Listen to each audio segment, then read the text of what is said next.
Hampton Wick gained a railway station on the 1st of July 1863 when the London South Western Railway built a branch line from Twickenham to Kingston on the Thames.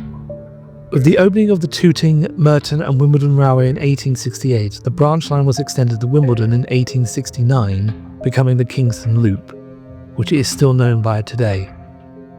Introduced in 1882, the London South Western Railway's 0415 class was a 442 tank engine designed by William Adams, measuring over 36.5 feet long and weighing in over 55 tons.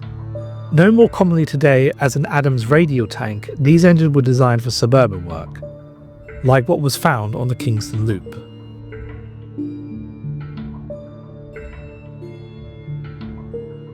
On Monday the 6th of August 1888, two Adams radial tanks were working late on the Kingston Loop. The first of these was number 486, which was pulling the 10:50 p.m. down passenger train from Waterloo to Kingston. This train, which started 5 minutes late due to heavy traffic, consisted of 12 carriages, a guard's van and a horse box, with a driver, a fireman, a guard and at least 15 passengers on board.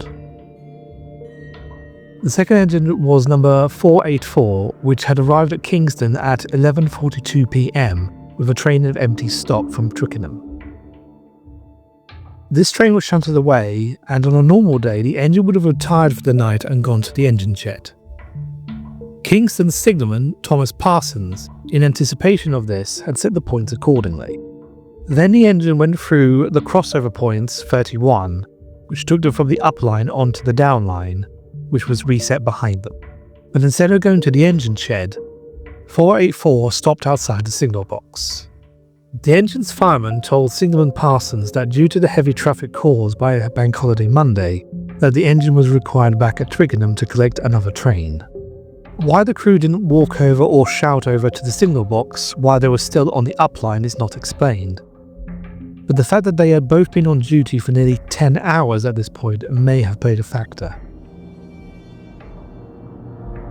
Signalman Parsons, who had been on duty for nearly 7 hours, acknowledged this and told the driver, "Look sharp, get away as fast as you can, as there is a train waiting to go to Teddington."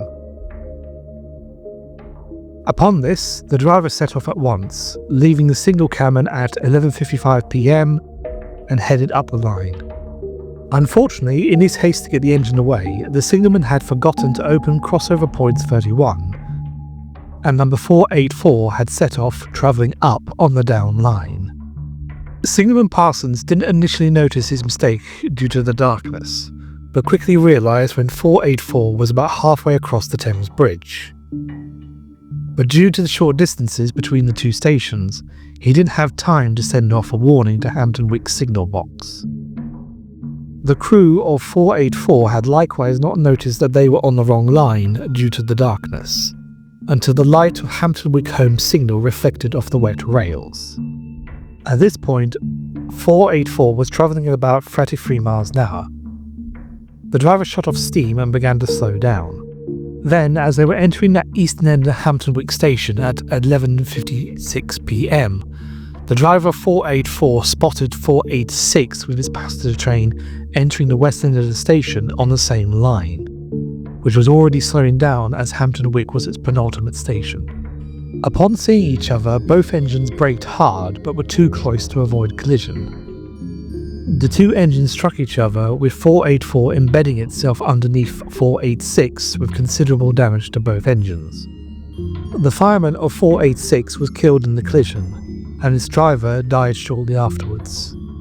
The guard's van telescoped into the first carriage, killing 2 and injuring a further 13 along with the guard. The driver of 484 was seriously injured and the fireman was badly shaken, but both would survive. A report into the collision by Major F.A. Marindon was published on the 31st of August 1888, 25 days after the accident. In his conclusions, he attributed the cause of the crash to 4 factors. Firstly was the mistake made by signalman Parsons, who, to his credit, was straightforward and immediately admitted his error in an honest manner. Secondly was the carelessness of the crew of engine 484, who failed to keep a sharp lookout and noticed that they were on the wrong line until they had entered Hampton Wick, although fatigue may have played a factor. Third was the inadequate signals at Kingston, specifically the lack of disc signals at crossover 31 with route indication, which should have shown that the points were incorrectly set. Finally, the bell code used to indicate an emergency was wholly inadequate. For those who don't know, signal boxes at this time communicated with each other using a series of bells in a similar fashion to Morse code. The bell code for a sudden emergency used by the London and South Western Railway at the time was as follows: 6 beats, after this which is acknowledged by having the code repeated back at them. This is then followed by 2 sets of 10 beats, which again was repeated back at them. In testing, the Major found that this took at least 20 seconds for this message to be sent, which in this case was far too long. He recommended that the code be shortened to 6 to 10 beats in future.